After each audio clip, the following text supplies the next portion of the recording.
Émilie Morel n'avait jamais été du genre à rêver. Elle croyait au mérite, aux heures supplémentaires non payées, au silence avalé pour ne pas déranger. Elle croyait qu'en travaillant assez dur, la vie finirait par être juste. Mais ce matin-là, enfermée dans l'ascenseur de verre du siège Delcourt Industries, Émilie comprit que certaines vérités ne se négocient pas. L'ascenseur montait lentement, trop lentement. Chaque étage affiché sur l'écran semblait marteler son cœur. Personne ne doit savoir, ni les collègues élégantes qui la saluaient avec des sourires calculés, ni les cadres qui sentaient le pouvoir et la rivalité, ni même lui. Surtout pas Franck Delcourt. Le PDG était une légende vivante, un homme que l'on craignait autant qu'on respectait. Il parlait peu, mais chaque mot faisait autorité. On disait qu'il n'aimait pas, qu'il ne s'attachait pas, qu'il n'avait jamais laissé une émotion interférer avec ses décisions. Et Émilie était celle qui avait vu ce que personne n'avait vu. Elle se souvenait encore parfaitement de la nuit où tout avait basculé. Une réunion interminable, un projet sous pression, une panne d'électricité plongeant l'étage exécutif dans une pénombre intime, la pluie battant contre les vitres comme un aveu trop longtemps retenu. Elle avait craqué la première. Elle avait parlé de sa fatigue, de sa solitude, de cette peur constante de ne jamais être assez, ni au travail, ni dans la vie. Franck n'avait pas interrompu. Il l'avait écoutée, vraiment. Puis il s'était levé, lentement, trop près. Son regard avait changé. Ce regard-là n'appartenait pas au PDG. Il appartenait à un homme qui retenait quelque chose depuis trop longtemps.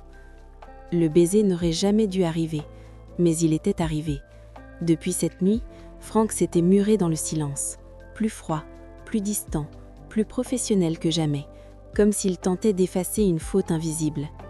Dans son bureau immense, baigné de lumière et de verre, Franck Delcourt contrôlait tout, les marchés, les hommes, les chiffres, tout sauf ce qu'il ressentait. Car chaque fois que Émilie entrait dans une pièce, quelque chose se brisait en lui. Il avait juré de la protéger, mais il avait aussi juré de ne jamais la choisir publiquement. Pour elle, pour l'entreprise, pour éviter qu'elle ne devienne une cible. Émilie, elle, portait désormais une vérité trop lourde pour être cachée éternellement. Dans les toilettes du 28e étage, les mains posées sur le rebord du lavabo, elle fixait son reflet, pâle, fragile, différent. Sa main glissa lentement vers son ventre encore plat. Les mots du médecin résonnaient encore, crus, impossibles à adoucir. « Vous êtes enceinte ». Elle n'avait pas pleuré, pas tout de suite. Elle avait souri, comme on sourit face à une mauvaise blague. Puis le monde s'était effondré. Un enfant. L'enfant de l'homme le plus puissant de l'entreprise. L'enfant d'un amour qui n'avait pas le droit d'exister. En réunion stratégique, Émilie sentit son regard avant même de le croiser. Franck leva les yeux. Une seconde. Une seule. Assez pour comprendre. Quelque chose avait changé. Il détourna le regard immédiatement. Elle fit de même, deux cœurs battant trop fort dans une salle trop froide. Ce jour-là, sans parole, sans promesse, ils scellèrent leur pacte le plus dangereux, le silence. Et Émilie comprit, avec une lucidité douloureuse, que ce silence serait la première blessure, avant toutes les autres. Les jours qui suivirent furent les plus longs de la vie d'Émilie. Chaque matin, elle se réveillait avec cette même angoisse sourde, cette sensation d'avoir franchi une ligne invisible dont il était impossible de revenir. Son corps changeait subtilement, une fatigue nouvelle, plus lourde, des nausées discrètes qu'elle cachait derrière des sourires professionnels, une hypersensibilité qui rendait chaque mot trop fort, chaque silence trop cruel. Au bureau, elle jouait un rôle. Elle marchait droit, elle parlait peu, elle travaillait plus que jamais, comme si l'excellence pouvait servir de camouflage. Mais les murs ont des oreilles. Émilie sentait les regards, les questions déguisées, les collègues qui s'arrêtaient de parler quand elle passait, une assistante qui observait un peu trop longtemps sa silhouette, un manager qui faisait une remarque déplacée sur son air fatigué. « Tout va bien, Émilie » demandait-on avec un sourire faussement bienveillant. Elle répondait toujours la même chose. « Parfaitement. » Mensonge. Franck Delcourt, lui, avait changé sa manière de gouverner. Il construisait des murs, invisibles mais solides. Sans jamais prononcer le nom d'Émilie, il réorganisa les équipes. Il valida le télétravail pour certains projets. Il imposa des délais flexibles sous couvert de stratégie. Il veillait à ce qu'elle ne soit jamais exposée inutilement. À l'extérieur, cela ressemblait à de la fraudeur. À l'intérieur, c'était une guerre. Frank dormait peu. Il passait des nuits entières à regarder les lumières de la ville depuis son bureau, se demandant à quel moment tout lui avait échappé. Il se répétait que c'était pour son bien, que l'amour, dans son monde, était une faiblesse qu'on exploitait. Mais chaque mail d'Emily, chaque rapport signé de son nom était un rappel brutal. Il la voulait près, et il devait la tenir loin. Un soir, alors que l'étage exécutif se vidait, Emily se présenta devant son bureau. Elle hésita, sa main tremblait sur la porte. « Entre », dit la voix grave de Frank, avant même qu'elle ne frappe. La porte se referma doucement derrière elle, le silence s'abattit, lourd, presque dangereux. « Je ne peux plus continuer comme ça », dit-elle sans détour. « Je suis enceinte, et tu fais comme si je n'existais pas. » Frank se leva brusquement, son masque de PDG se fissura. « Tu crois que c'est facile ?» répliqua-t-il. « Chaque jour, je dois choisir entre te protéger et te perdre. » Il s'approcha, puis s'arrêta à quelques centimètres d'elle, trop près, trop loin. « Si le conseil apprend la vérité, ils te détruiront. Ils utiliseront cet enfant contre toi. » Émilie sentit les larmes monter. « Et moi ?» murmura-t-elle. « Je dois porter tout ça seule ?» Frank ferma les yeux un instant. Quand il les rouvrit, sa voix avait changé. « Je te protégerai, même contre moi-même. » Ils ne se touchèrent pas, mais la distance leur fit plus mal qu'un aveu. Quelques jours plus tard, la rumeur éclata. Pas une accusation directe, pire, une insinuation. Un message anonyme, une question lancée en réunion, un sourire entendu entre deux membres du conseil. Émilie sentit le sol se dérober. Frank, lui, comprit que le temps du silence touchait à sa fin. Ce jour-là, il fit un choix. Il convoqua une réunion d'urgence. « Émilie Morel est sous ma responsabilité directe », déclara-t-il d'une voix implacable. « Toute tentative de nuire à sa réputation sera considérée comme une attaque contre la direction. » La salle se figea. Personne n'osa contester.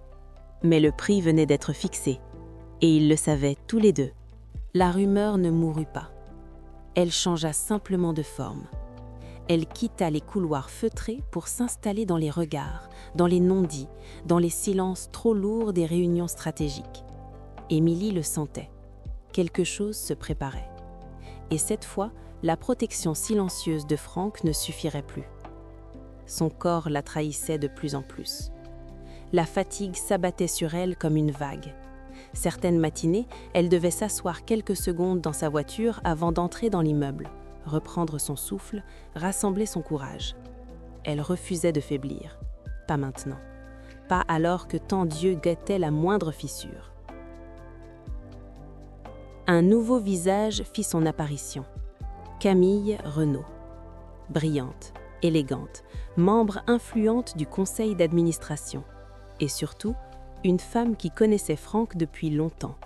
Trop longtemps. Émilie comprit immédiatement. Camille n'observait pas. Elle analysait. Ses regards glissaient sur Émilie avec une précision chirurgicale. Son sourire était poli, mais ses questions trop ciblées. Elle parlait de performance, de disponibilité, d'engagement à long terme. « Ce poste demande une implication totale », dit-elle un jour en réunion, les yeux fixés sur Émilie. Sans distraction personnelle. Frank releva la tête. « Nous évaluons les résultats, pas la vie privée », répondit-il froidement. Mais Camille sourit. Émilie comprit que la guerre venait de commencer.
La nuit qui suivit fut la plus longue de la vie de Frank Delcourt.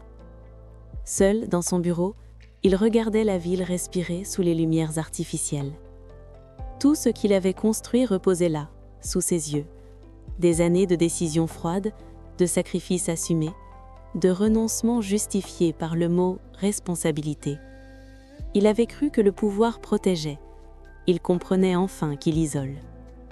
Sur son bureau, la lettre de démission d'Émilie. Inachevée. Il la relut encore et encore. Chaque phrase était un adieu déguisé, une tentative maladroite de le libérer d'elle, de l'enfant, de ce chaos qu'il avait contribué à créer. Sa main trembla.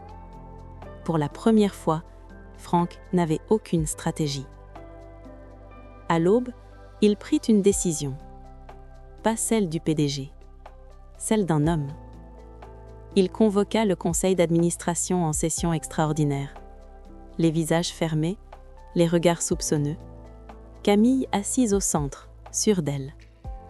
L'air sentait la confrontation. « Nous sommes ici pour protéger l'entreprise », déclara Camille. Frank se leva. « Non. » Un silence brutal. « Nous sommes ici pour dire la vérité. » Il inspira profondément. « J'ai commis l'erreur de croire que le silence protégerait tout le monde.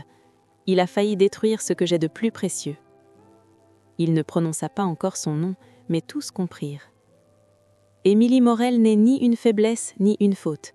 Elle est la preuve que même au sommet, nous restons humains. » Camille se leva à son tour. « Et l'enfant » lança-t-elle froidement. Frank ne détourna pas le regard. « Cet enfant est le mien. » La salle explosa. Voix entremêlées, protestations, menaces à peine voilées. Frank leva la main. « Si cette vérité vous effraie, alors c'est moi qui suis incompatible avec cette fonction. » Il posa son badge sur la table. « Je me retire. » Le geste fut irréversible. Pendant ce temps, Émilie était assise sur le bord de son lit, les mains sur son ventre, prête à partir. Quand la porte sonna, elle sursauta. Frank se tenait là, défait, sincère. « Je ne te protégerai plus depuis l'ombre, » dit-il d'une voix brisée. « Je te choisirai à la lumière. » Elle pleura, longtemps, sans retenue. « J'avais besoin que tu me choisisses, » murmura-t-elle. Il posa sa main sur son ventre. « Je choisis vous deux. » Les semaines suivantes furent violentes. La presse, les titres, les spéculations. Frank perdit son poste, gagna quelque chose de plus fragile, mais plus vrai. L'entreprise survécut. Camille recula. Le monde passa à autre chose. Émilie, elle, retrouva la paix. Le jour où leur enfant naquit, Frank pleura sans honte. Il comprit que la protection la plus forte n'était ni le pouvoir ni le secret. C'était le courage d'aimer au grand jour. Et pour la première fois, l'amour interdit n'était plus une menace. Il était devenu un avenir.